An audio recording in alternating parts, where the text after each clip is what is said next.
Hey guys, welcome to SheKnowsArsenal. My name is Jessica and I'm your host, and you can follow me on Twitter at @itchjessinho. Yes, I have the glasses on. Yes, you can see the glare. It's all good. Don't worry about it. Literally, I can't be bothered to wear my contacts right now. I just need to be comfortable. Allow it. But how are you guys doing? There's about 20 of you guys watching right now. Make sure you like the video and subscribe to the channel. But let me know in the chat box how you guys are feeling. I feel like it's been a minute. Maybe it's been like 2 days or so since I've done a show. So let me know how you guys are feeling.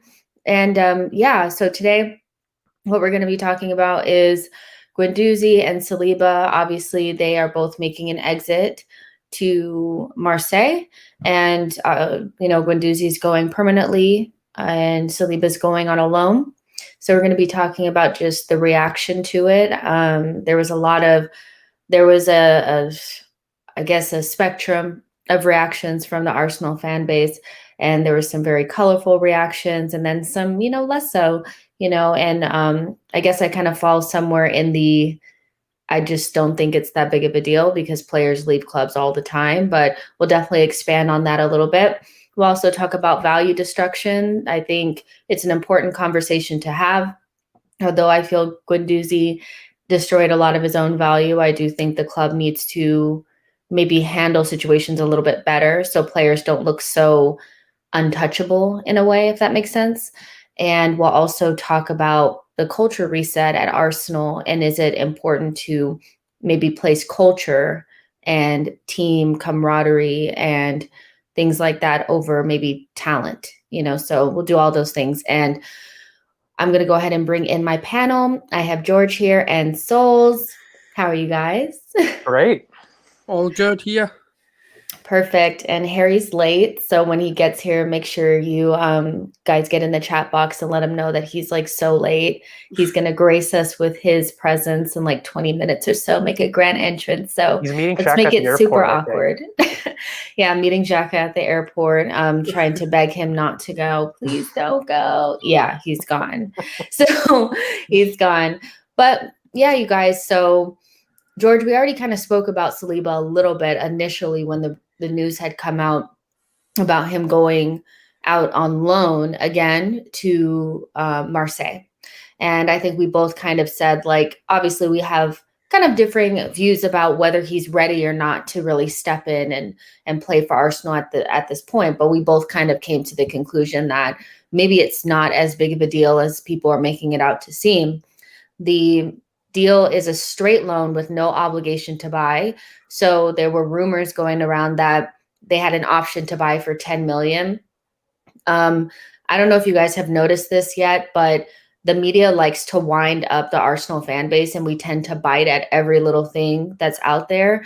There's no option to buy for William Saliba's loan. So, I mean, that's if you're looking for some sort of indication that he's in a long-term plan, that could be part of it, that could be it. But what I really want to focus on is, I think it's like Football Mercado had come out and said that Southampton and Newcastle were interested in bringing in Saliba on loan, and Arsenal preferred him to go to a Premier League club, but he chose to go to Marseille because he felt like this was a better move for his career.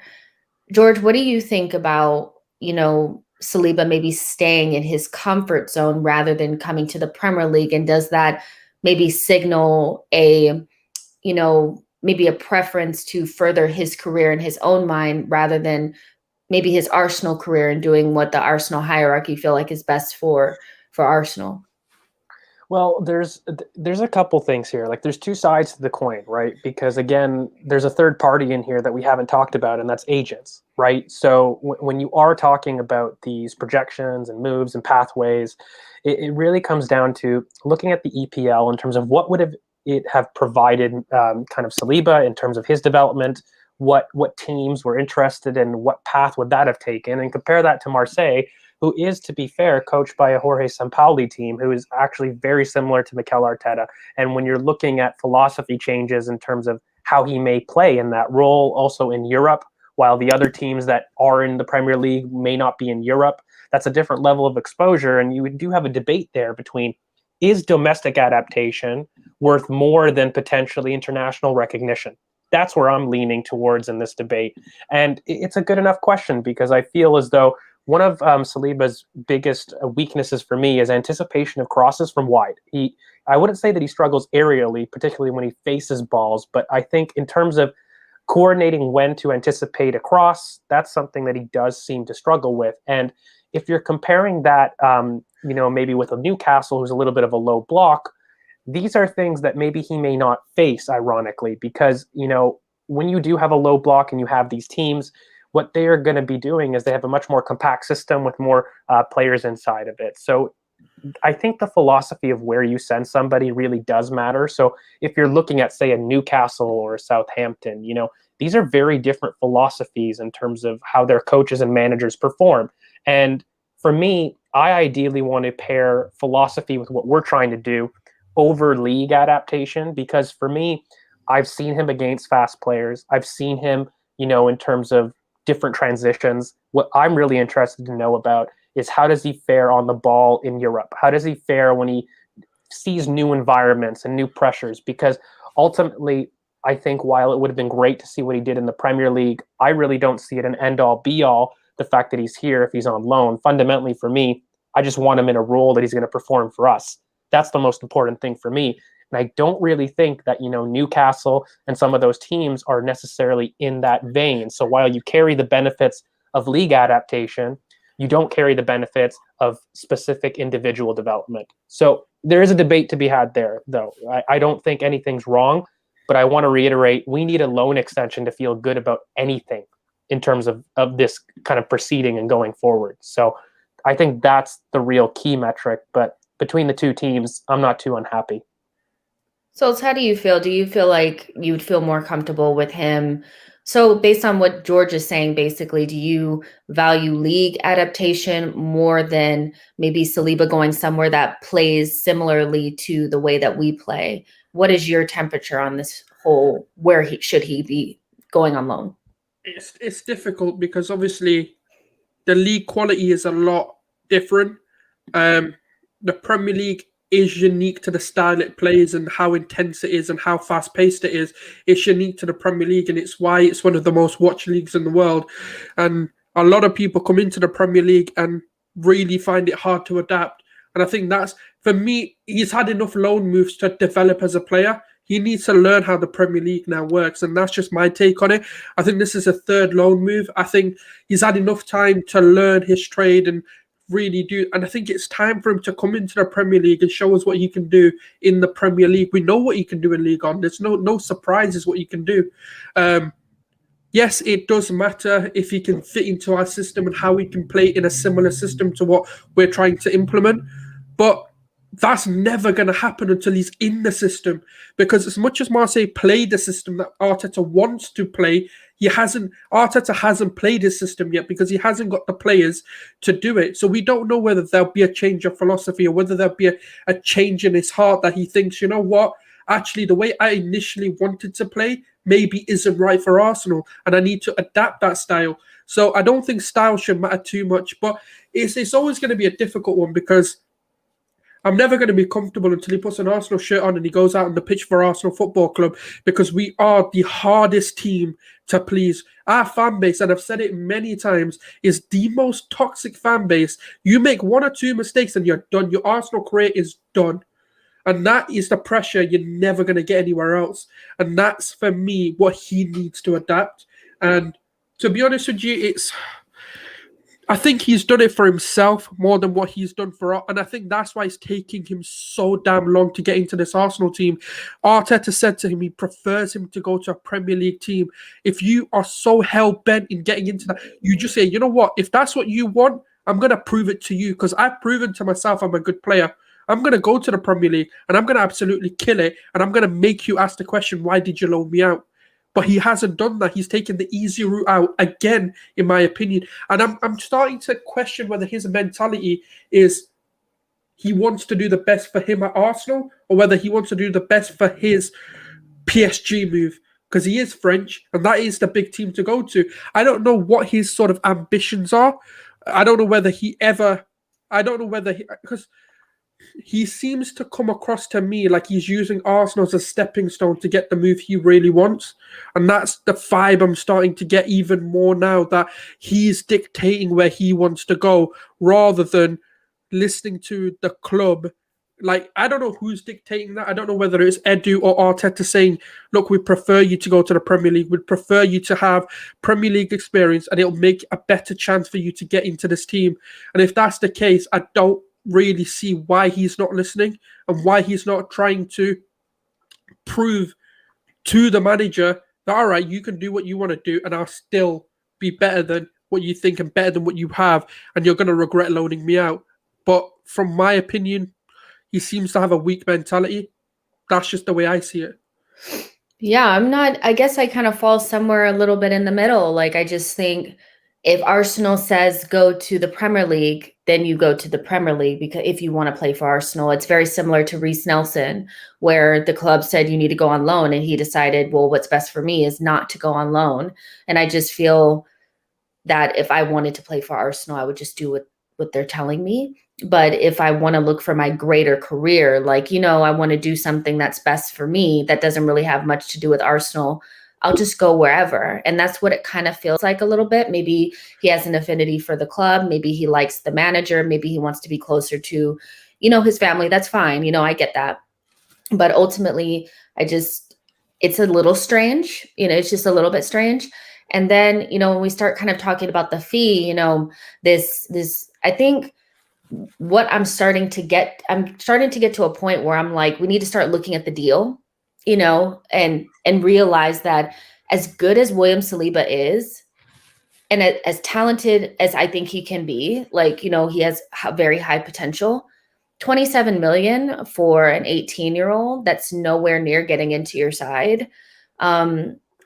To me, just screams of red flags. We have to remember who bought him. It was the Raul era. And we know that almost every single one of the deals that he did had a little bit of stank on it, had a little bit of something on it that wasn't right. And so I think we're falling into we're getting closer to sunk cost fallacy, where we're trying to oh, well, because we spent so much, we have to go ahead and play him and integrate him in. But ultimately, that's not really Arteta's fault. He wasn't really here when, they bought Saliba. And it just feels like we're trying to force him in based on the price. George, what do you think about the deal in itself? If we bought him for 27 million after his first loan, after, even a year-long loan, shouldn't he be ready to kind of step into our team, or is there more to that? Well, so this is why at the beginning of the argument I said, there's three parties here and there's an agent involved. And when you do look at these things, I personally have never felt that William Saliba, for example, doesn't love the club. I think it's very clear. What I do feel is we've got a difficult agent here, and we've seen this in the past where agents do dictate career paths, and it does happen. And I do get a very Mino Raiola vibe from his agent, and I don't like it. And I don't believe that there's no friction there between agent and between club. Now, I'm not sure whether or not there's friction between player and club, which I do kind of doubt, particularly in his past interviews in terms of him defending, the decision to go out on loan and what we learned from Rennes. I think there was a lot of misconception in that arc of a story about how Arsenal integrate and protect their asset.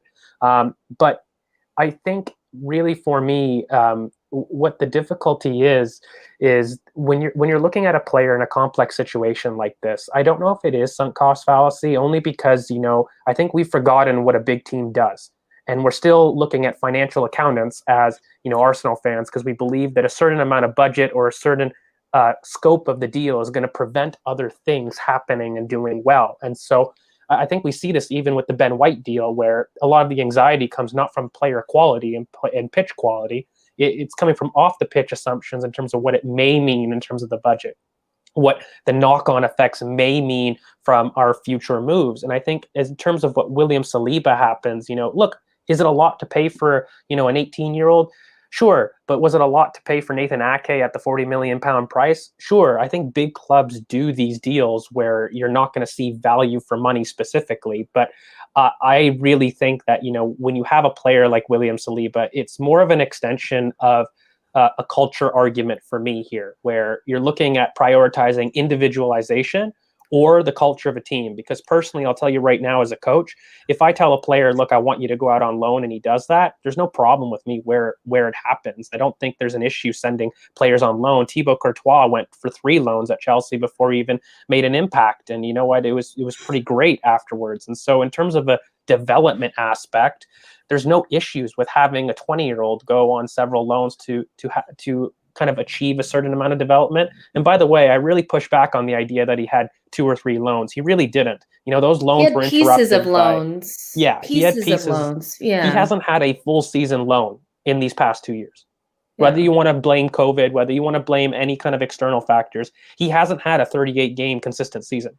So for me, you don't get those interruptions in space. And regardless, I still think that agent kind of coordination and deals is a big part of what we don't associate with club, because we typically assume that the Arsenal club and the player are the only 2 factors in these deals. And I don't think it's just Raul. I really think agents play a large role. We've seen the influence of super agents, in terms of Kia and other agents, Jorge Mendes, in terms of club dealings. And, I unfortunately do feel we've got a silver lining in a Mino Raiola type with his agent. That's the vibes that I'm getting right now. So again, I just need an extension to happen, because I more critique Arsenal's development and integration. And for me, not getting an extension on that asset in William Saliba means it doesn't protect your sell value, nor does it protect your development. So for me, I will critique the club and its dealings, and that's really the priority for me at this point. Hey, Harry. What's up, guys? How's it going? Chat box, you know what to do. You know what to do. Let him know. Let him know he was late. Let him know. I did inform you guys. I'm running a little bit late. Did you see Granite off? Yeah. Yeah. Basically, Granit Xhaka had a pain in his back, so I was just making sure I could really get deep into the muscle tissue. So yeah, but he's feeling better. Yeah. Thank you for your concerns. Yeah, and so we're still talking about Saliba, and there's I see the comments, you guys, I see it, and you guys are kind of like, this is all BS. And I think because, generally we all kind of try to come from looking at it from the bigger picture, the bigger scope. A lot of people can't see past Arteta and him having some agenda against William Saliba, but there's so many factors to take into consideration. And I'm not saying when we start talking about value destruction, there is, I think, a piece of the way that we've handled certain things that will come into play, and we'll talk about Arteta. But no, I don't think if you're looking for the Arteta is a dumbass like conversation, that's not it. It's probably not coming from here. So, but that's not to say that he's perfect. But we talk, there's agents, there's the club, there's William Saliba and what he really wants to do. Maybe he isn't in love with Arsenal. Maybe he does want to move forward in a different direction. And quite frankly, you guys, like as long as we've been talking about Saliba, and I know it's a deep conversation because we all have such big hopes for him. Arsenal is not going to crash and burn if William Saliba never plays for Arsenal Football Club. Like, that's pretty much what I've come to the conclusion. Like, we'll still be here and we'll bring in new players. And this doesn't mean that the entire development of young players at Arsenal is the worst thing ever. When you have Emile Smith-Rowe, Saka, Martinelli still on the side, Tierney's a young player, Gabriel's a young player. And by the freaking way, any fan that goes out of their way to compile like a little video about other players at Arsenal and compare them to William Saliba, or basically I saw videos of Gabriel, like, in all the mistakes he's ever made at Arsenal, like, just shut up shop, just deactivate, don't be an Arsenal fan. That is like the weirdest behavior I've ever seen, you know. But let's talk about whether Saliba is actually ready to play or not. You know, I was listening to Arsenal Vision, and Clive was actually talking about how he had a performance in preseason. I think it was like against Brentford, and basically they came away feeling like his performance in that game was somewhat unprofessionally bad. Like, it was quite bad. And then, you know, Alex, the Euro expert, who's a complete neutral in all of this, says that he's not ready to lead Arsenal, to play for Arsenal, like starting in the back line right now. I mean, Harry, what do you think? Like, from what you've seen from Saliba, I mean, we're all pretty, like, I think from the majority, like, we're compilation experts at this point. I don't think a lot of people that are saying that he's ready have actually sat down and watched him play. So, I mean, are you a compilation expert? Have you watched him? Yeah, I mean, I've seen bits and pieces of him over his loan spells. Would you feel comfortable with him? You know, like him and Gabriel, like starting for Arsenal next season? Yeah, I'd feel comfortable in terms of his potential and ability, 100%. But I wouldn't feel comfortable in exposing him to the Premier League in a really cutthroat environment with a really toxic fan base. That's where, for me, I feel totally uncomfortable. And I don't wish that pressure, that mental strain on anyone, let alone a young footballer who's lost his parents. Like, so that's where for me it starts and it ends, because yeah, he could go on to play for Arsenal and he could come in now and do a good job, and he might do better than Rob Holding and whatnot. But we know that whether they're good enough or not, we know that Rob Holding and Callum Chambers and Gabriel and Mari are able to cope with the demands of the Premier League, and we don't know if Saliba is able to cope with that. So I mean, I wouldn't mind. I wouldn't be sad if he was starting the first game, but I'm also not sad that he's not going to be with us next season. I'm not going to let it ruin my life and ruin my day. I think Arsenal fans are getting way too fixated on some of these issues, and we just need to back the decision, whether we think it's right or wrong, and hopefully Ben White or whoever else comes in does a decent job, so we're not talking about Saliba. But I do find it all a little bit peculiar that Saliba is like literally dominate every space I listen to. It's about Saliba and Arteta mismanaging kids, and I'm like, aren't you not bored of talking about it? Like, people are just saying the same things every day. Like, we just have to wait and see what happens with his development. I think if we're saying that Arteta's mismanaged him as a person, as a human being, then we also need to acknowledge that he's been through some really, really terrible things as a young man. So it could be a case that he just wants to be in France for the next couple of seasons. You know, we don't know that angle. He might just be more comfortable being in France, closer to his friends, closer to his family, in a country that he knows and that he's comfortable with. It could simply just be that, and everything else around it is just smoke by journalists, because they know Arsenal fans are going to lose their stuff when, you know, things don't go our way, or when a loan deal gets confirmed. I think anything else is just pure speculation. Pure speculation.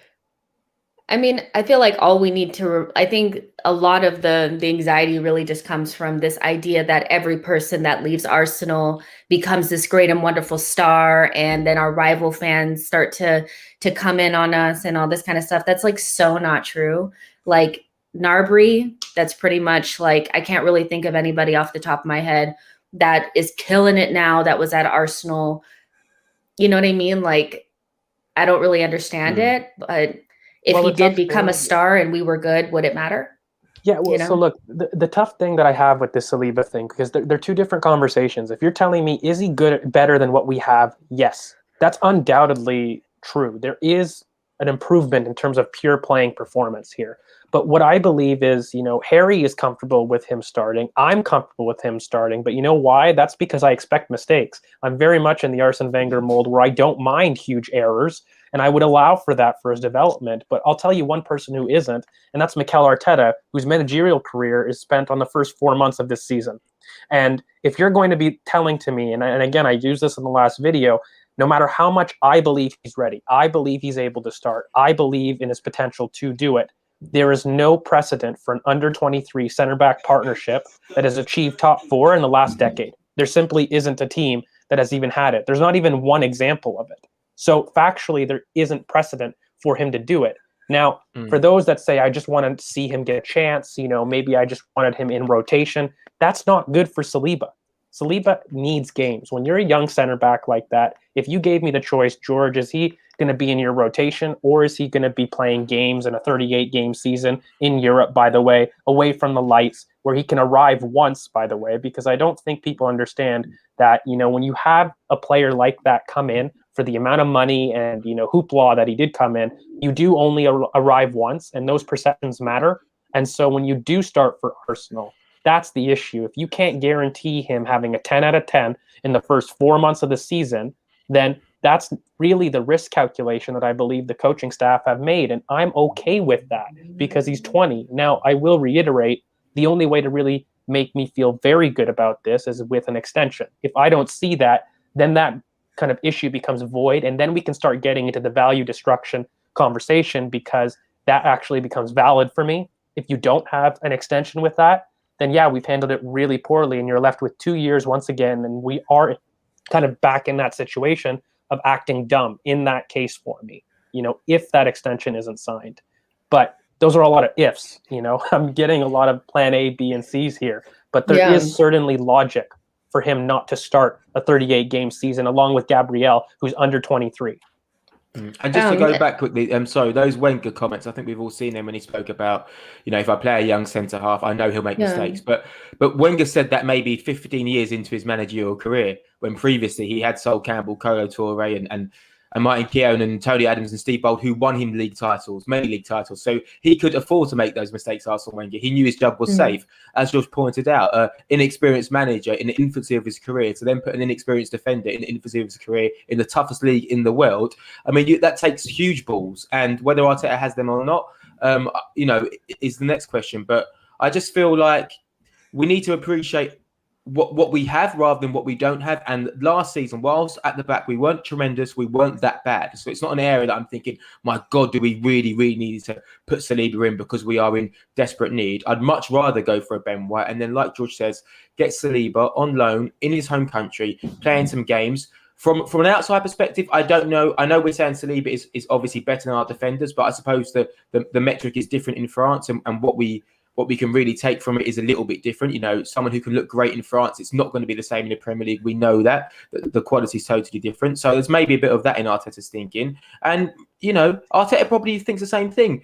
Whether we like it or not, he probably trusts Rob Holding. He probably would prefer to play Ben White and let Saliba's rise be very, very gradual. If there is one at Arsenal, there could be many other reasons explaining it. But yeah, I just want to mention that about Wenger because I've seen that a lot as an argument, for not playing Saliba. But like George said, Arteta he's got 8 games to start the season, and if we lose those games, he's gone out the door. And are you going to trust that in Saliba? I mean, that takes some huge courage if you are. Yeah, and for me, it's always been Gabriel and Saliba starting for Arsenal Football Club when they're under pressure to get into Europe. You guys know, I love Saliba. And if it was just, we weren't under this level of pressure, just play them two together. It's perfectly fine. And there's people that are like, we don't mind mistakes. Yeah, right. Yeah, right. When he kicks the ball in the back of the net, our net, it's not going to feel good, is it? So I just don't really know, but we'll see what happens. But let's move on to Guendouzi. What to say about this guy? I mean, it's 1 million for the loan and then 10 million obligation to buy. And me and Sulz were kind of talking about this a little bit in our little chat. about how there's like this weird like reaction to it as if we're losing like this great and wonderful star because he was on the golden boy list. Like a lot of people are on the golden boy list. Like, you know what I mean? He has so many minutes for Arsenal. He had that one really good assist for Aubameyang's goal, all this stuff. But like literally nobody else wanted him but Marseille. Literally nobody else. Like nobody was knocking on our door. So I'll just let Sulz kind of like, you know, piggyback off of that because I know you had some things to say about the whole Guendouzi reaction. I mean, he's going for £10 million. It's not it's not £100 million where only Marseille could have afforded that. And to say to that as well, PSG wanted him supposedly wanted him a few seasons ago for 30-40 million pounds. All of a sudden, he's available for £10 million, and they haven't even batted an eyelid on that. I just think it's a bit of an overreaction from fans who are thinking because he's on the golden boy list, just he was captain of the France under-21s, and because of the career that he supposedly had on paper. Now, my sort of issue is football's like boxing. You know, there is a mental element to it, and your attitude does matter. And his attitude stinks. There's players who were destined to be greater than some of the greatest midfielders now. One prime example I said was Ravel Morrison. He was dubbed to be better than Pogba, but his ego, his attitude, his sort of mentality got in the way, and he was never really given an opportunity. But even Sir Alex Ferguson himself said he's better than Paul Pogba. And who's better? Who's the one that people know? Pogba. He's a potential, you know, he was in the Ballon d'Or World 11, and his career's kicked on. He's won World Cups. He's won, you know, he could have won a Champions League with Juventus. He's won league titles there. And one of them, we don't even know where he is and whether he's even got a professional contract anymore. And that's all literally down to attitude over talent. And that's part of the problem. And when you're young, especially when you're like sort of 20, the thing is, his comments didn't really bother me. The reason why it bothered me was, at that time, in England alone, it was reported 1 million people, or the threshold of 1 million people, lost their jobs due to obviously the pandemic and being made redundant, not furloughed, not, you know, on a temporary leave, literally made redundant, like said, no, you ain't got a job, businesses are closed down, and then he's there bragging about money. And literally all Arteta said was, just apologize. It's not a right thing to do. And he refused. Now, if I'm looking at a rebuild project, if I'm looking at changing a 17 years of toxic behavior, of weak mentality, of just sitting there and bowing to other clubs in the Premier League and being this sort of beat down, you know, kid that, oh yeah, you know what, we're just going to bully them. You've got to change this. The manager needs to have control. He's a teenager and you're telling man, like, I'm not going to listen to you. Now you can go. 10 million and only Marseille wanted you. Humble yourself. No one came in for you and you were cheap. Like, how much more can someone violate you and disrespect you for you to realize you're not as good as you think you are, and you shouldn't have this ego that you're carrying yourself with? Like, he needs to humble himself really quickly.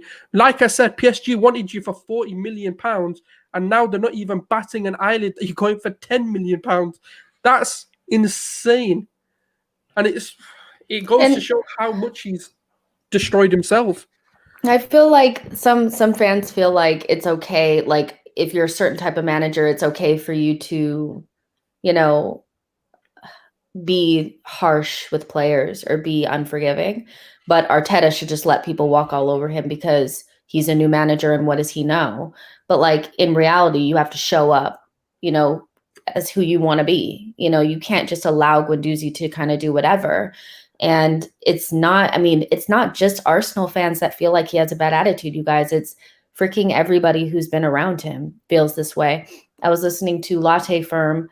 That's like, that's a YouTube channel that was made by FK. And he had Harry Winter on. And even he's a neutral, said that he saw like Guendouzi in that game against Manchester City when we lost 3-0 before the Brighton game. And he said his attitude was horrendous. You know, Arteta was trying to tell him to do things and he was just completely ignoring him. You know, so that's unacceptable, whether the manager is Arteta or Pep Guardiola. And I don't know why Arteta should have to deal with it, because the Arsenal fan base feel like because he's not this world-class manager that he should just accept things that no manager should have to accept. You know what I mean? It's weird. Well, I think this argument is an extension of the club culture change that has to happen in our own fan base as well. It is not just a team aspect. When, Mikel Arteta is talking about a winning mentality and removing the importance of the individual, we haven't done that as a fan base for about 10 years. We've had Mesut Ozil. We've identified even Robin van Persie. Back, he was the one that was going to carry us to, the top 4 league title. We placed importance on individuals and catered to individuals in order for our perceived success of the team. And I'm sorry, no team has won things based off of an individual. They've won them on great players, plural, not just a single player.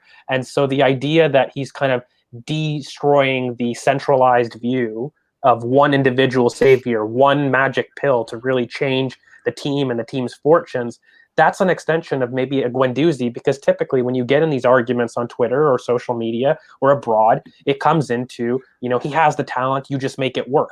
That's the argument of maybe many opposing views. And for me, that's just a horrendous team environment or coaching environment to really facilitate any kind of success as a team. If you're going to change the mentality of players, right, whether that's Aubameyang or other people to get them to press, you cannot cater to individuals. That has to be a non-negotiable. And I know that's a trigger word for people, but when you are looking at a culture change in terms of who's going to benefit, the individual or the team, I'm sorry, guys, I'm choosing the team every time. And there's a reason why, because you are stronger as a team than you are as an individual, no matter how great the individual is. And that's been proven in any kind of dynasty. When I look at a dynasty, you look at Barcelona, Lionel Messi, who had arguably the best player to have ever played the game. The longest dynasty happened when they had Xavi, Iniesta, other players to continue the support staff. We've had tons of seasons where Messi was at his great, but that biggest dynasty occurred when you had multiple support systems to really facilitate that star player. And so in order to start that, you cannot cater to individuals, because we've been doing that for far too long. And that's really, I think, a fan base change that we do have to get comfortable with, because we start doing these fan, fractious debates about players. Everyone stands a player over a club. And I find it ridiculous. I'm getting really annoyed at the fact that we now have, specific player FC, whether you're Saliba or whatnot, it doesn't make sense to me. Look, we can all be honest that Matteo Guendouzi is a talented player that could potentially be an extremely good player, but mental aspects do block him. And you can at the same time not believe that's the fault of one player. You can have both sides, and not everyone's story is going to be straightly linear. So fundamentally for me, this idea that, we're going to prioritize the team is the most important change, not only in the team and with Arteta, but this has to happen in the fan base. I can assure you the Invincibles didn't care that Thierry Henry was ripping it up. I can assure you in our most successful period in dynasties right now, we didn't identify one individual. Look at how Thierry Henry focuses on Lauren. Has anybody seen that in the last couple of months? He was an important part of that team Invincibles, and no one quoted specific individuals there. It was a team effort to succeed that amount of success. And that fundamentally is the difference that we need to be comfortable with if we're going to become the big club that you all want us to be. Those big teams achieved it through team dynamics, not through one individual. One comment I want to bring up here is one from DG's Football. Thank you for your comment. Basically, he's saying that we're forgetting that Xhaka never apologized when he was sent off and, he threw the armband down. But I could have sworn that was under Emery. Was it not? Yeah, it was. But can I just say, he's gone. Please, can we just... I don't want to talk about Xhaka. I can't be asked. He's gone now. He's not even an Arsenal player. Can we move on? Yeah, but I just feel. Oh, go ahead, Harry. No, go on, just please. No, all I wanted to say was just that has nothing to do with what's going on with Arteta right now. He has to run his own ship the way that he wants to run it. It's not, well, Xhaka did it, so it should be okay for Guendouzi. No, that's not how things work. Even with this comment here, oh, well, if we had Ancelotti, then this wouldn't be happening because people will respect him. So that means it's okay for the All right, players so to you want disrespect Arteta. so just to say so you want a manager who's come in, finished 10th, below, by the way, Arsenal when he was dubbed to have a better season, then just pissed off to Madrid. I mean, I'm guessing Arsenal must have asked him, what are your future plans? And he must have said to them, look, reality is, if a bigger job opens up, I'm going. They must have known that he's aligning something up. And that's why he wasn't hired. It's hindsight. It's a wonderful thing. And I'm glad we didn't get Ancelotti because he literally snaked Everton into a Madrid job.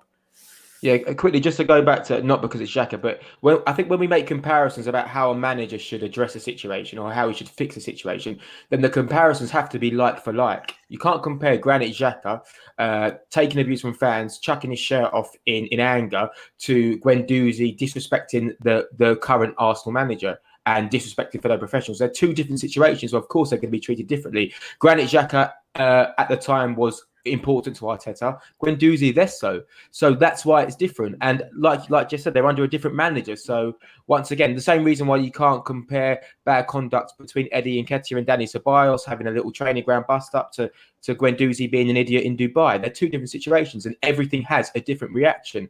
Furthermore, if you have someone who is more important to your plans, they're going to get a little bit more leeway. That's just life. That happens in all aspects of work and life. You know, that's just the way it goes. A manager will treat people differently. That happens. Everyone does it time and time again. Great managers have got rid of wonderful players because of bad attitude. David Beckham left Man United because Ferguson wasn't feeding him. Jaap Stam left Man United because Sir Alex Ferguson wasn't feeding him. There's no question on Sir Alex Ferguson's managerial ability or man management skills. Just because a manager doesn't want a player as part of his plans, you can't accuse him of being a bad manager. And on Guendouzi, quickly, I think you can only get away with being a bit of a sausage if, one, you're really, really, really good and you're indispensable to that team. Take Diego Costa at Chelsea, for example. Clearly a bit of an idiot, but during that period of his time, he was indispensable to that team. Or you can only get away with being a silly sausage if you have a team of world-class players around you who can kind of manage that one sausage and say, do you know what, Gaffer? Don't worry. He's a bit of a douche, but he's a good player. We'll work with him. You know, we can groom him. We can make sure he grows up. And we don't have that. We just have the sausages. So Arteta has identified that Guendouzi is a good player, but he's an idiot. So let's get him out of the squad. And now he's went on loan and he's been a bad egg elsewhere, which is why the footballing world or people in recruitment at big clubs have said, no, he's not worth it. Let someone else have him. And he'll go to Marseille. And if he has a great career, wonderful, absolutely brilliant. But let's not get too fixated on another player who was a decent player for us, but is clearly a bit of an idiot. And all of the tweets about Emery congratulating him on the Europa League and then like constantly praising Mesut Ozil was the best player he's ever played with, knowing he was omitted from the squad. He's a kid. He's still a kid acting like a kid. And that's it. Sausage. Okay. Sausage. We have a super chat here from Jordan Shippers. Thank you so much. And he says, best Arsenal-related commentary on this platform. Smash the likes. Thank you. There's about 100 of you guys watching right now. Make sure you like the video, subscribe to the channel.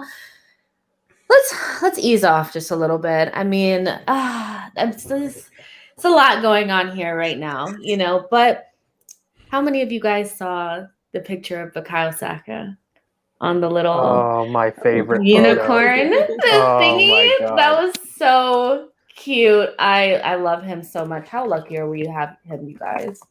We are blessed. Lyrical on him blessed. just a little bit. God's child will lead us back. That's all I'm saying. I love him. Yeah. It's the cutest thing I've ever seen. Like, I think he's fit as well, like to play in the next game, which is good for us. Oh, I thought you were saying something else there. Yeah, I thought you had a crush on him or something. Yeah. You know what? Sorry. I think it's really nice to hear other players talk about Saka really well as well. Like I think Luke Shaw mentioned it, like how he's a lovely guy and he's great to be around. And I mean, if he's doing that, he better be fit to play because I want to see him play now. He's so refreshing, isn't he? He's so refreshing. Just to see like a footballer with no ego and no flashy stuff. It's just like plays with a smile on his face.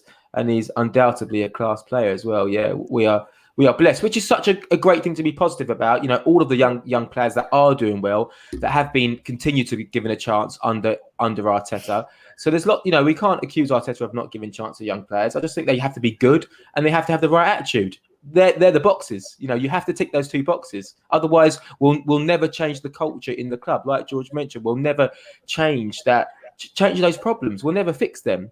So I think it's great to be positive and talk about the players that we do have. And one of them is you know, a star boy, and he's going to lead England to the Euros.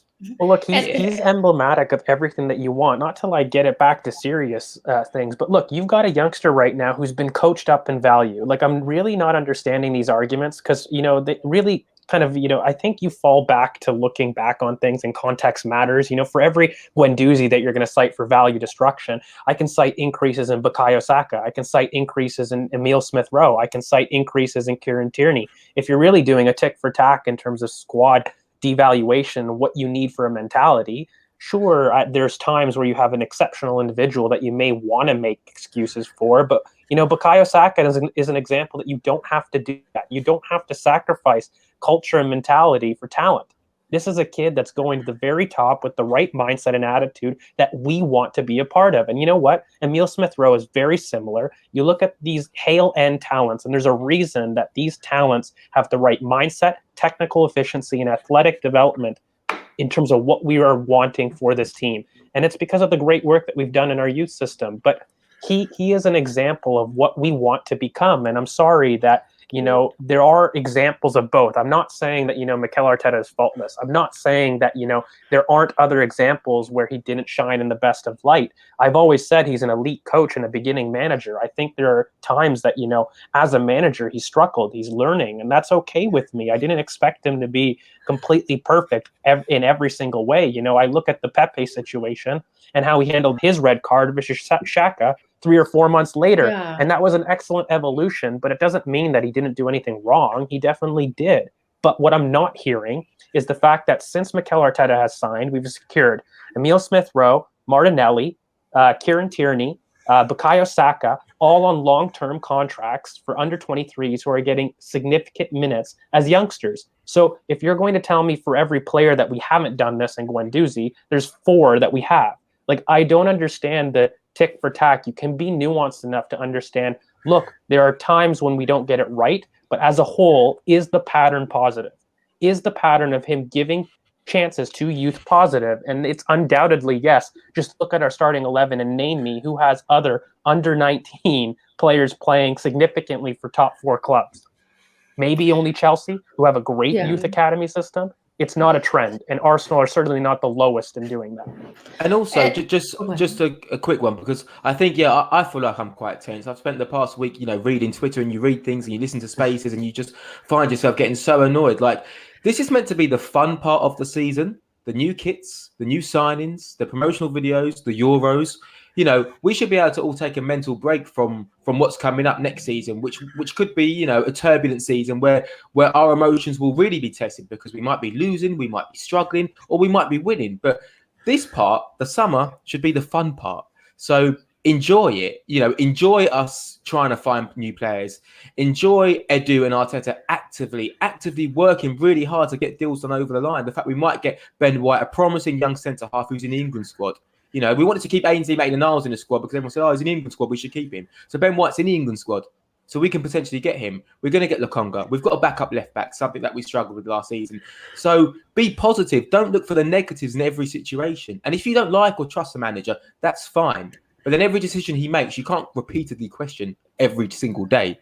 You just have to enjoy the summer. I know there's not summer in England. I know it's raining, it's terrible weather, but it's coming home. There's plenty of things to be positive about. Like, let's get the good vibes. Just coming home. It's coming home. You know? I mean, I just have to say that, like, I mean, I like the culture shift and everything. And also, I do feel like talent is pretty much the most important thing, but I do believe in culture too.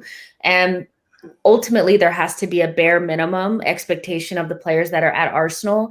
And the one thing that I have seen is that the bare minimum is they have to want to actually be at Arsenal.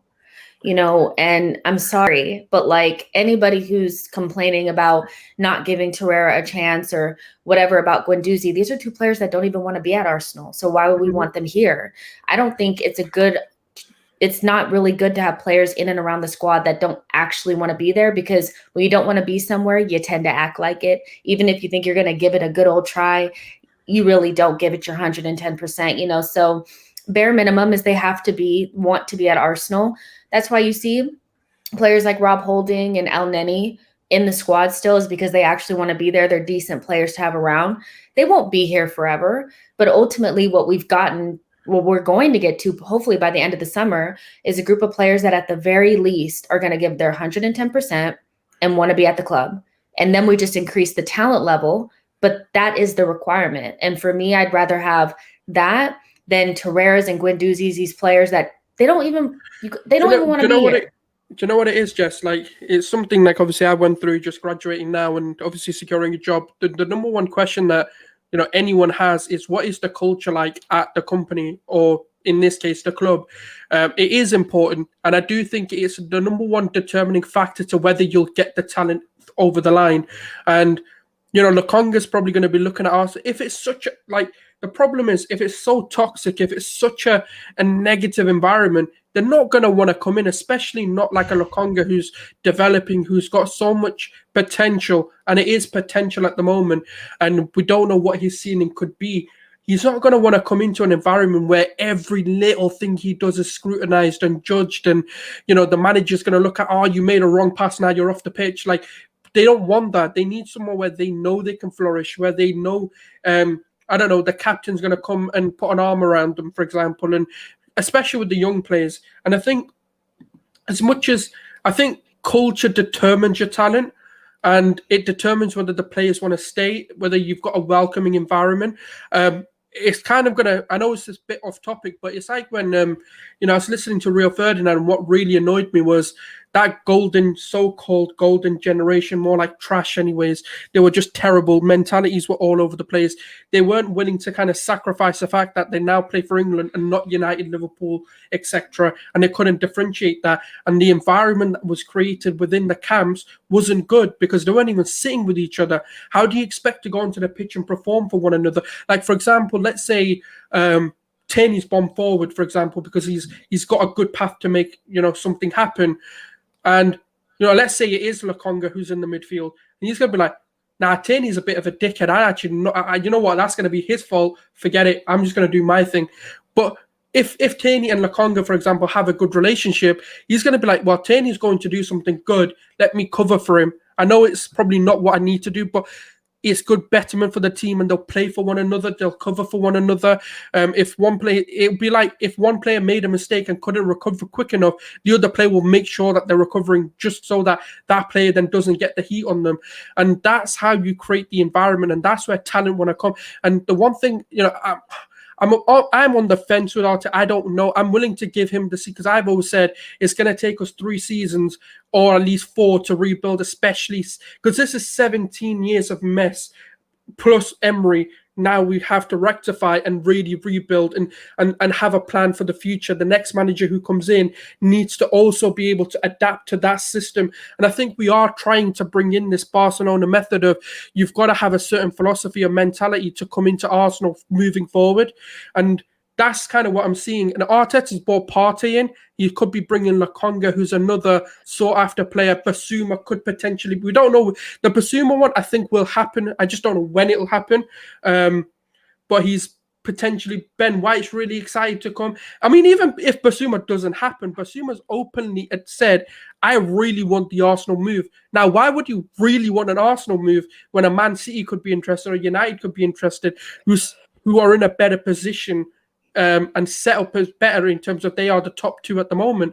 So it's difficult to say, and that's why I'm willing to give him another season. I don't think the Arsenal fan base have the patience to give him a 3rd season, even though I do think whatever manager comes in is going to need 3 seasons to really change this. Really quickly, Gunnar, look, you know what you're doing right here, Sulz, is we are reestablishing our authority in terms of global appeal right now. In terms of not only just looking at talents, do they want to come to Arsenal? Do they see it as a cohesive environment to grow and develop? But we are reestablishing our authority, not just in our own dressing room, but our perception as a global fan base. And you know what?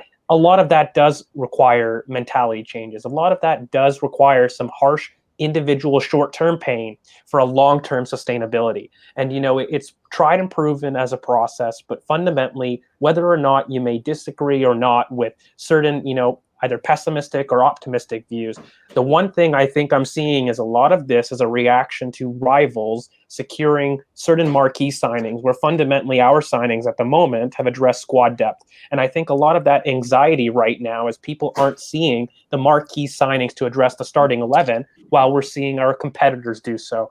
And it always comes back to really this debate that we had a couple months ago where, guys, let's fix our own lawn first. And can we stop worrying about other people's? Because I would rather focus on things that I can change at my own club before I start comparing really my neighbor's lawn. It does not make sense. I don't go and sit there and complain that my neighbor has the bigger house. I sit there, work hard, and try to expand my own personal development. And then I will get there and compete. And, I think that's the biggest difference. But you know what it is, though? Marquee signings don't determine success. United have had, 4 of the most expensive signings within the Premier League in the last sort of 5 years or 5, maybe even 10 years. Lukaku, Sancho, Di Maria. So have we. But what I'm saying, but what my point is that marquee signings don't determine success, because what have they won? Nothing. So that's where my issue comes in. And I don't get the notion behind it. As long as the signing makes sense, if it costs us £1, it costs us £1 to get that player. If it costs us £100 million, it costs us £100 million.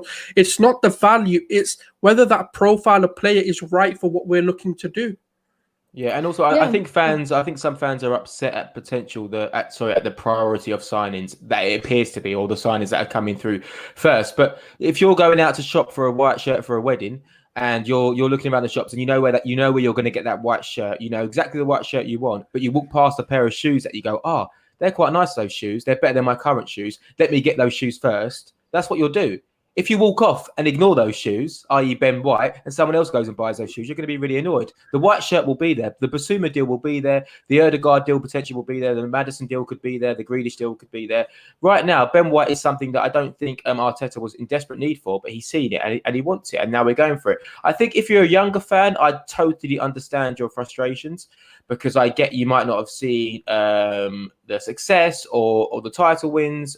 And I get that your friends might be Chelsea fans or Man United fans, Liverpool fans, and they're achieving all these great things. And you go on Twitter and you see all what's going on. And I totally get how that would really, really annoy you. I totally get that. I think if you're an older fan, then I just think just a bit of perspective is always good. Just take a step back and look at where we're going, what we're trying to achieve, and the players that we have signed in previous windows, and realise that we are in a mess, right? We say we want our Arsenal back. Well, for me, Arsenal is a team of great values, a team of great tradition. With players that care about the club. And if you've got players in Guendouzi and whoever it is who aren't displaying those traits or aren't displaying those values, then they should be sold, because that's getting our Arsenal back. Getting our Arsenal back is having a team of winners with the right mentality, with a manager who is driven to make us successful. That's getting our Arsenal back, not complaining about absolutely everything and turning us into just some sort of like Jerry Springer show where we're all arguing against each other because this person doesn't rate this person, or because this guy's being treated differently. Mm-hmm. So I think Sulz is right in terms of our new approach. And now we just have to. Sorry, go on. No, I was going to say I wanted to piggyback off of that before we. That was a big bottle of water. I'm small, so everything looks big next to me. That's quite normal. That's huge. Look at this big bottle of whiskey. To me. That's a huge bottle of whiskey as well. It's smaller, but because Yo-Yo saying culture doesn't mean anything if there's nothing tangible to show for it. And I'm like, not having culture is why we're here right now. Actually allowing our culture to deteriorate over the years and going into this mindset of just buy the players and it'll just work out and we'll just kind of fly by the seat of our pants. That's why we're here. And what Sulz already said, we've had marquee signings before. We've signed really good players, but we've never had a foundation or anything to hold on to. So we just have a bunch of pieces that don't really go together. And quite frankly, a bunch of players that don't really fit into the Arsenal ethos. The Invincibles had culture. There was a culture established. Don't get it twisted. It wasn't just a bunch of world-class players just chilling together and it just worked out. There was a culture of winning, team mentality, a style of play. Everybody worked for each other, and everybody knows that they didn't always get along, but when they got on the pitch, they still gave 110%. And we've lost that. So the fact that we lost our culture and really just we've lost ourselves is actually the reason why we don't have anything tangible. And going after culture doesn't necessarily mean that talent will suffer, because I don't know who needs to hear this, but Guendouzi is not that good. So, I mean, I could understand if he was like elite. So we'd have like more of like a, you know, like, oh, well, he's an elite level player. He's not, you know, and it just is what it is, you know. But you guys, I want to do just kind of like a couple of minutes of questions before we get out of here. So if you guys want to drop your questions, I already see some coming in. Just make it obvious that it's a question, put a Q or something in front of it. But yeah, let's do a couple of questions before we get out of here. And no, I don't have any like in the know information about what's going on with our transfer dealings. I really don't. Like what is kind of interesting is that I did a show with the LFC day trippers. So I was talking to like some Liverpool fans, and they've tabled a bid for Basuma with about like 90 grand a week. You know, they really want him. Like and it's been on the table for 2 weeks, and he's pretty much been ghosting them. Why do you think that is? Why do you think that is? I was basically telling them, I was like, it's probably because he wants to come to Arsenal. Well, why would he want to come to Arsenal? We're Liverpool. I'm like, yeah, well, yeah, it's the pool, baby. Yeah. That's a good accent. I like that accent. like you're a sheriff there. Why would you... Oh my goodness. Question: what's your guys' favorite cheese? Do you guys have one? I love questions like this. Cheddar. I don't know. Cheddar? Sulz, come on, bro. I'm basic in it. What can I say? Like, I'm basic in it. I'm not eating no blue cheese and none of that. It's weird. Feta, for sure. I'm going to back my country. Halloumi or feta for me as well, yeah. Halloumi? Yeah. Oh, halloumi is quite good, actually, yeah. Halloumi's good, but feta makes it better. That's what I always tell my friends. Yeah, halloumi from Nando's is quite nice, you know, actually. I'm fancy. I'm gonna go with brie. I like brie cheese. You know, it's the soft kind. It's so good. It took me a while to get onto cheese. It really did. I wasn't a big fan of it, but as I I've was got older, nervous with the mold. Are you an alien? I mean? I'm kind of weird with it because I'm like, isn't that mold? Are you supposed to eat that? And everyone's like, don't yeah, ask you questions. Eat that. Don't ask questions. The Gunner District asks, do you think Emil will leave? Come on, guys, yeah, on a holiday, please. yeah. You'll go on a holiday and then come back, but you ain't going nowhere. Yeah, I don't think he's going to go anywhere. Look, I know it's difficult at the moment because Villa seems to be pressing, you know, and trying to get him. And I don't know if it's agents or what it is, but what we know is that he's quite close to signing a deal and he's been on vacation. These deals, like, do you guys remember how long it took for Saka to sign? Like, you know what I mean? Like, these things don't happen overnight. And I think some fans think like, okay, you just give it to them and then they just sign it. But there's a lot of negotiations that comes into play, and Emil probably wants a certain amount of cash, like a certain amount of pay. And Arsenal hasn't. The thing is, Arsenal want to do a 5 to 6 year deal potentially with him, and the death problem row is contract. No, but the thing is that if you're looking at a 6 year deal, you want to try and maximize your weekly income from that. Yeah, because they may not renew for 6 years, and you're kind of stuck with a crappy contract then. So yeah, it's tough, I think. But James Bench did say that. Hell yeah, James Bench said that if Arsenal felt like they were losing control of the situation, they would just go ahead and push the button. So, they're gonna sue Aston Villa for harassment. It's just getting a bit silly now. You're begging it too much. It's like a desperate schoolboy trying to get his crush in it. It's a bit much now. All I'm gonna say is he went to Portugal with Callum Chambers, and everybody just to leave for Villa. You guys are right. There's no evidence, and it's not like in the past he hasn't said that he wanted to be a one club man and he doesn't love the club. Look, it's feeding into narrative. Emil Smith-Rowe, I can guarantee you in the next week. We'll have an announcement and everyone will be happy. And then we can cite another young player that Arteta won't use, right? As, perfect opportunity. But yeah, it's done. I love it. Gur asks, Man City don't have a power and pace midfield, yet they're successful. Maybe Locatelli could work. I think I want to throw this one to George. What do you think about this? Like, I see. I feel like you need that unless you have a bunch of little techie, like everybody's like freaking techie, and you can dominate games. I don't really know what he's saying, because Kevin De Bruyne is probably one of the best examples of pace and power kind of in the Premier League at this point. So I'm really not sure where you're going with this, but you're right in terms of there's a different type of sitter. And I've kind of explained this really in the past, where I believe that, pace and power in terms of going to the invincibles, this is how I view philosophy, is the way to go over a sitter that prioritizes passing range and maybe may not have it, because I believe that you limit the ceiling of a team otherwise. And, really when you're looking at what the Premier League is moving towards in terms of modern transitions, you really need to be able to get from back to front quickly. And in fact, I really think one of my hot takes is that the 4-4-2 is going to come back into style. And there's a reason why that's going to be the case. And that's because you're able to transition and spring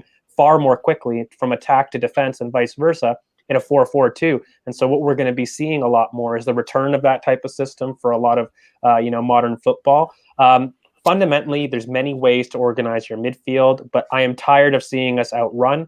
I believe that the best teams in the world and our best Centurions had some of the best P&P experts, in their midfield. Liverpool, Man City, please don't look at David Silva and think he's just a technician. He had immense pace and power. And, he continuously had stamina and had a 5-yard burst that was absolutely elite. So I really do think that, when you're looking back, really our best success as a club has come with the Invincibles. And what were they known for? Not just simple technique. They were absolute monsters in transition. So let's get back to our roots. I quite prefer like the more Liverpool midfield, to be honest. Like I know they're kind of veering away from that now, but I actually liked more of like their dogged style where they had like 3 dogs in the middle, and then they would just hit it out to the fullbacks, and the fullbacks would help them create, and they had high production forwards. I actually preferred that over the Man City midfield of, like I kind of prefer that. I don't know where you guys stand. Harry, what do you think about that? Yeah, I agree. We'll just need to get a much better right back, because obviously they have Trent and Robertson. Who are phenomenal. And then obviously Mane and Salah were producing huge numbers. And as we saw this season, when a few of those guys drop off and then the midfielders don't contribute as much, it's a little bit harder. But I agree with every angle. I suppose to play devil's advocate, you could say that we were 6 points off top 4 last year playing Granit Xhaka and Partey. So maybe an upgrade on Granit Xhaka, maybe a fitter Thomas Partey with a number 10. Maybe we can still progress playing that deep line central midfielder. But for me, it is about changing the narrative and approach. I said I think if we sign Locatelli, it means there's continuity in the style of our play, in the training methods and approach. So I kind of understand it if we can't get a Basuma, but I would go with a Basuma unless we do what Liverpool do, which is go for just more of a 4-3-3, whereas maybe a Locatelli and a Basuma and a Partey isn't a bad idea. But many options. I do like Locatelli, but I must say that Arsenal and Italian players aren't a thing. It's rarely ever happened. Italian players and the Premier League is not a thing. Yeah, true, exactly. Yeah, exactly. So I'd be very intrigued to see if that happens. And if Locatelli does move, then I think what you have there is a good footballer, but someone who really wants to push himself and wants to test himself. Because I think the changing environment in lifestyle is probably a massive thing for Italians, which is why you don't see them come over here as much. So yeah, we'll have to wait and see. But I think he's a good player. Yeah, for sure. You guys know I'm not getting involved with the whole Locatelli thing because I just can't see it. Like, yeah, it doesn't feel like a genuine rumor, does it? It doesn't feel like a genuine rumor. Banky asks, is there any chance I could cut this video into parts and share the vital bits? Yeah. I could try to do a little bit of that. Make me look good. Don't make me look bad, though. Yeah. Hey, that's all up to you. That's all up to you whether you whether you look good or not. What do I have to do with that? Maybe change your accents a little bit. Maybe make us sound a little bit more. Maybe make me sound a little bit more cultured. Maybe a little bit of a European twist on the accent. Maybe do that. Yo-Yo asks, culture, underlying statistics, and his pressers have been examples of Arteta's great work so far at the club. What is the absolute minimum you expect from him next season? Look, I get where you're going with this. Question. I get where you're going with this. He hasn't achieved anything. He got us 8th 2 years in a row. All you guys can talk about is underlying, blah, blah, blah. I get that, but ultimately, if you really just ignore all the other factors that contributed to why we finished in 8th, then you'll always just kind of look at the manager. And I know the buck stops with him, but let's be freaking real. The team that he started out with was atrocious. They're on very high wages. They're very hard to shift.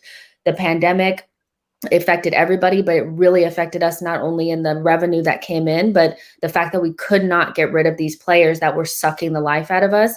We also had horrendous culture with old players that were, it's pretty clear who the players were. I don't actually have to name them, but they don't play for Arsenal anymore. And where they've went, they've actually continued to do the same things. I get what you're saying, but Arteta did get the FA Cup. That's not a fluke. That's actually something that he achieved.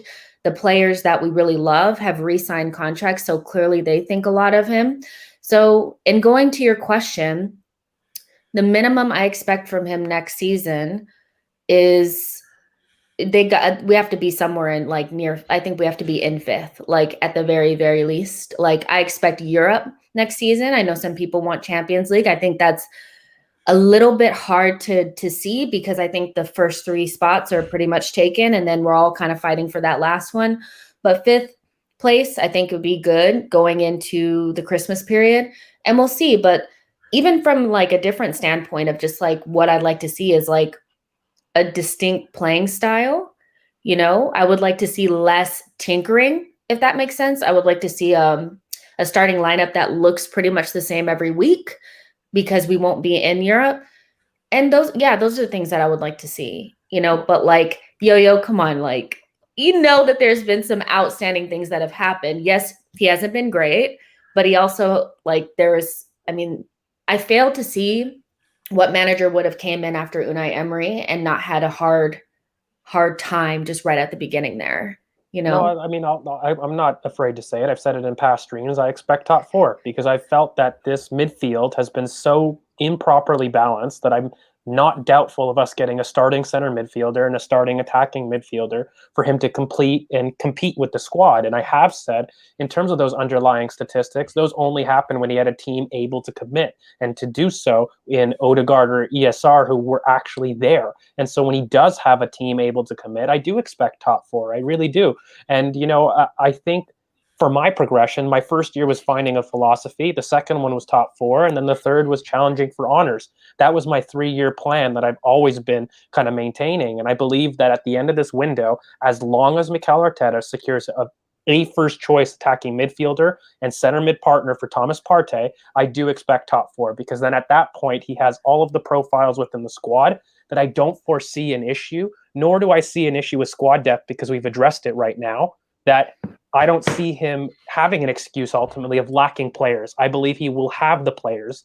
And then at that point, I feel it's fair to judge him in comparison to other teams who have the profiles. So, yeah, I'm going on record of saying, of course, I expect top 4. And if he does not do that at that point, then yeah, I will start to ask serious questions about his ability to take us forward. Because I think after 2 years, and I think this will be technically, his 3rd season. I know it's been 2.5, but in his 3rd season, I not only expect a consistent playing style, but I do expect some output in that regards, and that is top 4 for me.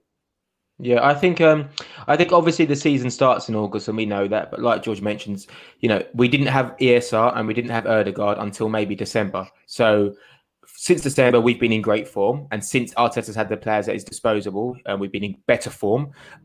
Once he was able to delete those bad eggs, we've also improved our form. So for me, it's more about progress. I feel like maybe some fans are requesting that or that you say you expect this, and if it doesn't happen, then you have to get rid of this manager. So I just want to see progress. I want to see us make strides. I want to see us challenge top 4. If we miss out on top 4 by 1 point, because of a really, really tough last day result, I'm not going to be on here going, oh my God, Arteta hasn't achieved the targets that I set he should go. I just want to see progress. I want to see improvements. But I do hope we can challenge for top 4 next year. And just as a general thought, I think if Arteta's backed, I think he'll go on to be one of our most successful managers. I really do. And I've got no qualms in saying that in the next 3-4 years, we can easily be challenging for the league. We just have to support the manager, back the process, and the good times will come. Oh, and it's coming home as well. So happy days. All right. Sulz, what's your quick prediction, or what do you expect? Your quick expectation? It's hard because obviously we were supposed to get a lot of players, but none of them have actually signed, so it's difficult to say. Let's hypothetically say we get the players. Let's just, I think if he gets all the players a top 4 minimum, the reason being, I think he's not really got a lot of excuses to really back him on that. I think the one thing that I will give Arteta is we've at least got a plan of action in terms of he's identified what he needs to make his system work. He knows he needs someone for Partey. He knows he needs a number 10 now. He knows he needs a right back, for example, and he needs a few versatile players who can come in and just play a few positions if needs be. One thing that I want people to remember, we've got a lot of African players, and you know what's happening in January. We're going to be losing a few players, so I don't want them losing their absolute heads. And do you know what it is? This season, we could have got top 4. It was just every loss from December just felt a lot worse than it actually was. And they were typical losses you probably see in a season. It was just the fact that we started so poorly that really meant we had no room for error. That's the problem. But in reality, we're probably having similar or even better form than the likes of United, than the likes of, Liverpool had a poor season, so I won't even compare. But, like anyone that's probably going to be competing against us for the top. The problem is, I think City and Chelsea are definite top 4s. The way United are buying players and who they could be bringing in, they should also be a top 4 contender. And then it leaves one position really to compete for. And that's why I wouldn't be too, it sounds so bad, but I wouldn't be too disappointed if we missed out on top 4. But it has to be a hell of a battle that throughout the whole stages of the Premier League, we have an opportunity to get that top 4. And it might have been just one freak result that's cost us, the top 4. Almost like Leicester this season, right? You just want to see that sort of progress, Leicester. Yeah. But also we have to remember that there are other teams, and the top 4 is going to be tough. Too. So and while we've stood still for many years, Leicester and Villa and Spurs are all going to want to be, getting into that top 4 or getting closer. So I know we are a much bigger club than those guys, but the truth is, we have to start again. So I think the expectations need to be realistic. I want us to make top 4. I just want to see a change in culture, and I just want to see us look and play better. Like Jess said, I want to see a style of play a little bit more. I want to really enjoy watching us. I want to see that first half that I saw against Wolves. I want to see that as often as I can. Improve the attack. That's what I think. That's what really what I want to see is like attack. I just want to beat the small teams. We've done well against the bigger teams. I think. I don't know, guys. Personally, for me, fundamentally, I've always been consistent that if Arteta has the profiles in the squad, I believe top 4 is a realistic expectation with the floor of this team and what we have. If you get a first-team CM, and let's just throw names, and I know they're not in, but Madison Basuma, I find it very hard not to expect top 4 in addition to what we have and the squad depth that we've accrued right now with those types of names. Now, if we don't get those types of names and we get something a level below, then sure, we can reevaluate expectations. But if you get that level of talent for those 2 positions, I'll reiterate, I think top 4 is absolutely a minimum expectation for what we have, because when we had those profiles compared to everybody else who, had better talent, we were second. When you compare those talent differences, I understand everybody will improve. But look, everybody was improved last season when we had those profiles and we still were second. And I firmly believe that's due to a lack of profiles in the squad. And that was the only reason that we didn't have that form, because people forget Thomas Partey wasn't fit in that bad run. Okay. It wasn't just Emile Smith-Rowe that we lacked. We lacked our prime transition threat. And when people are talking about AFCON, securing Lukunga, we won't have that drop-in issue. Like, we've addressed those things. So I really don't think it's out there. And even Tierney, who we lost to injury, we've addressed these squad depth issues that have even hampered us last season. So I think it's only fair to kind of judge the team, if you've addressed those gaps, you have to do better than 6 points. And that's realistically the gap to top 4 for me. So Arsenal to win the league are 66-1, so it could be worth a bet if anyone's wants to get money. You guys, I knew you were gonna say it. once the transfer window is pretty much, done, we'll do our real life predictions, and we'll have it written down so that nobody can say, Tattooed well, that's in not ink. what I said. We'll do points and goals and all that great, wonderful stuff. But we'll end it there. Make sure you guys like the video and subscribe to the channel. I think somebody was asking whether you guys have channels. George is on Ball Over Passion, so you can find him there on YouTube. But I believe Harry and Sulz are more free agents that, drop into other channels here and there. I might be back when the season starts. At the minute, I'm just enjoying England. I'm just here for the vibes. I'm not even gonna lie to you. Oh my gosh, I hope it comes home because Jess, you're gonna be you and George are gonna be the only ones on the show. Me and Harry, I think we're just gonna be somewhere on the streets, Probably. It's definitely coming home. I can feel it. We're like, I can. It's so weird because coming home. George probably may feel the same way, but like just from our perspective, I don't think we'll ever quite feel that way. Like I'm almost a little bit jealous. You know what I mean? Because like it's not the same. Like no. You can it's be not the same. like Englishman. Like you can be. It's fine. You can feel like us if you want. I'm Bakayo FC, so you know what? If he wins, you best believe I'm getting on the piss. So yeah, absolutely. Listen, if you guys want to be on the England team, it's easy. All you've got to say is it's coming home. No. Say it. Come That's on, all let me it hear you is. say it. That's all it is, and then you're part of it. You can be from anywhere in the world. You've just got to say it's coming home, and then you're in. Oh my goodness! I'll practice that in the mirror so that I can fit in. Oh, but I have been watching Love Island, and I do like that. I will take that. It's trash this season. This season is so trash. Now watch the other ones first. You'll honestly like them. I'm not watching this current season. I'm watching the last season That was alright. Because it's like it's where I could just kind of watch it all. And I'm not even shocked that I like it because I love a little bit of like really bad TV. I kind of live for it, and I kind of think I'd be legitimate on this show. Like maybe if there was like an American version, I'd go like just to have fun. Yeah, I think it'd be good. You know what it is? This year, because of lockdown, I think everyone's on there for the holiday. Not even that no one likes each other. It's so annoying. Harry, why'd you look like that? You don't think I'd be good on the show? No, you don't think I'd be good on the show? No, I didn't. Hey, I did not say that. I did not say that. No, I just think it's just fun. There's actually a guy that kind of looked like you. On the there you season go. The season that I was watching. Did he win it? His name was Wallace. You know what I'm talking about, Sulz? He looked like him, didn't he? I've hardly watched it. I watched the series a couple of years ago, but I haven't watched the last one. And unfortunately, I've been working too much recently to watch this one.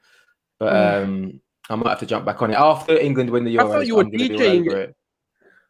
You guys, I'm not that sophisticated. Like you guys, I'm not. Like, I can do bougie stuff, but like I do love my trash TV every once in a while. So, all right, you guys, like the video. Don't let that, don't judge me. Don't judge me. Don't judge me. Just let me live. Let me be me. Allow it. We'll allow it. I'll see you guys on the next one. No shows, unfortunately, for until Friday. Sorry, because I'll be out of town. So don't hate me. Still subscribe to the channel, and we'll talk to you guys soon. Bye, guys.